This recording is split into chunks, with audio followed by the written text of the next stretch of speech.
Comment être gagnant dans la persécution du microchip 666 en arrivant? 2 Timothée 3,12. D'ailleurs, tous ceux qui veulent vivre fidèlement en étant unis à Christ Jésus, on les fera souffrir. Jean 16,33. Je vous ai dit cela pour que par moi, vous ayez la paix dans le monde. Vous allez souffrir, mais soyez courageux, j'ai vaincu le monde. Chers frères et sœurs, Dieu vous bénisse. Le prochain message est important. Comment survivre dans la persécution contre les chrétiens et le microchip, marque de la bête, l'Antichrist, que bientôt sera obligatoire. Lire l'Apocalypse 13 et Matthieu 24, du 15 jusqu'au 22. Ça, ce n'est pas seulement pour les derniers temps qui viendra, mais c'est pour le mettre en pratique, maintenant avec urgence. Déjà maintenant, beaucoup de croyants sont persécutés et même tués dans plus 40 nations. Frère Joseph, quel est ton conseil pour surmonter les présents et les futures persécutions, particulièrement quand il y aura l'Antichrist? La solution est faire l'Église dans la maison, adorer Dieu dans la maison et partout. Où le diable ennemi de l'Évangile, l'Antichrist qui viendra, ne savent pas où les chrétiens se réunissent.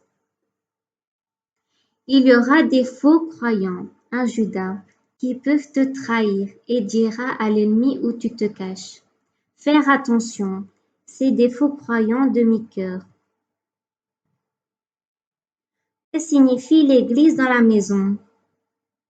Comment faisait la première Église dans le Nouveau Testament? L'Église d'aujourd'hui ne sont pas écrits dans la Bible. Quand ils se réunissent dans de grandes églises, bâtiments, ils en profitent sur le frère et la sœur. Beaucoup de grandes églises, bâtiments, ils ne savent pas s'ils adorent Dieu ou l'Église.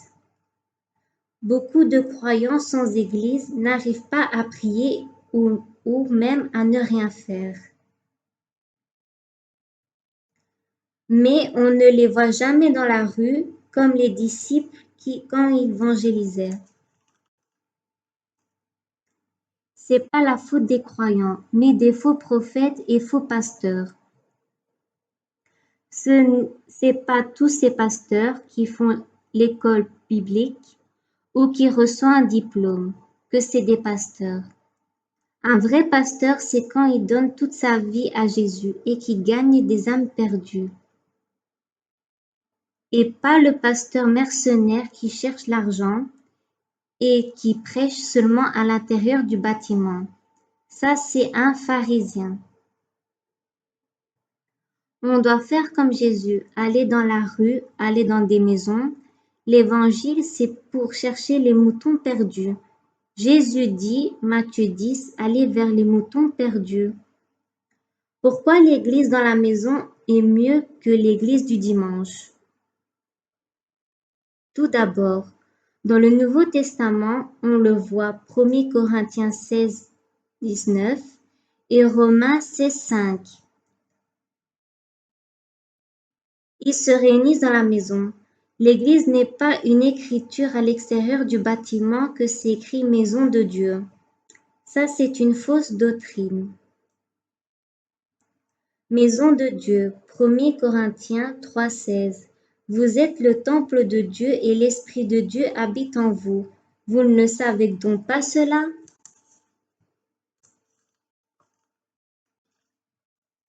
Se déplacer d'une église du dimanche à une maison, qu'est-ce que ça change? Ça change tout. Le diable attaque des croyants du dimanche. On le voit en Égypte et en Irak. Ils arrivent devant une église en train de chanter pour Dieu. À l'improviste, ils tirent une bombe. C'est une mauvaise idée de se réunir le dimanche matin. Jésus ne l'a jamais fait. Dans le Nouveau Testament, ils ne l'ont jamais fait. Ils se réunissent dans les maisons. Pourquoi? Pour beaucoup de raisons. D'abord, les mercenaires religieux, ils ne doivent pas demander de l'argent aux frères et aux sœurs pour construire des bâtiments à leur nom. Ils n'ont pas besoin de cet argent, numéro 1.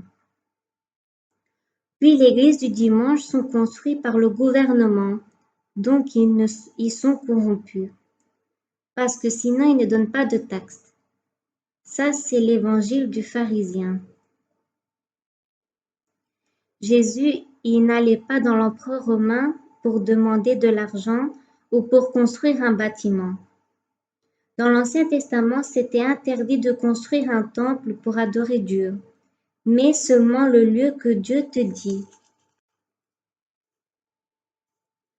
Mais en tout ça, on peut faire dans des maisons?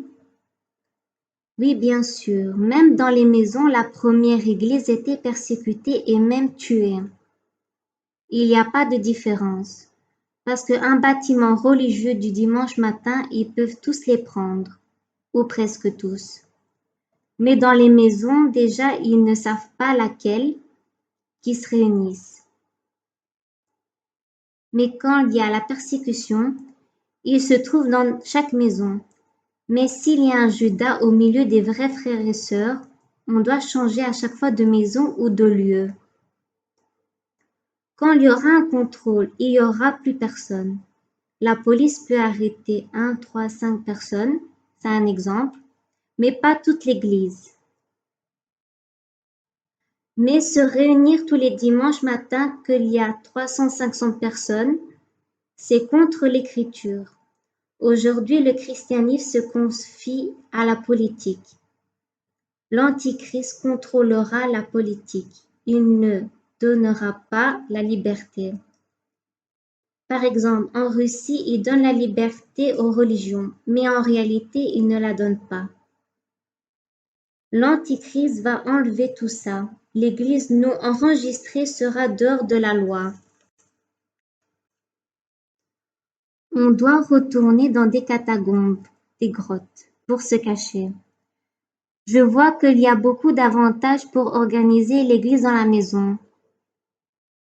Oui, on peut évangéliser et on peut inviter dans la maison des perdus qui doivent être sauvés. Par exemple, offrir un café ou un thé. L'église dans la maison, c'est pas pour sauver notre vie, mais c'est pour mieux évangéliser. Si on invite une personne, viens dans notre église, on te baptise dans l'eau, c'est une stupidité. C'est pas ça le but. Le but, c'est Jésus-Christ, c'est pas l'eau du baptême, c'est secondaire. Donc les maisons sont utilisées pour évangéliser les perdus. On peut inviter s'asseoir dans une table et donc on voit l'église s'agrandir avec 20 personnes. Si ils sont beaucoup dans une maison, on peut la diviser en plusieurs. Comme ça, le monde sera conquéri par Christ. Et pourquoi ils ne l'ont pas fait dans l'occidental? C'est pour ça que l'Église est morte spirituellement. Ils ont besoin d'être enterrés. C'est ça que l'Antichrist va faire quand il viendra. Merci à Dieu qu'il y a des vrais croyants qui évangélisent les perdus et rejoignent des âmes perdues. Gloire à Dieu pour les vrais croyants et puis pour des vrais pasteurs qui évangélisent les perdus et pas seulement qui demandent de l'argent du dimanche matin. Amen, que Dieu nous aide.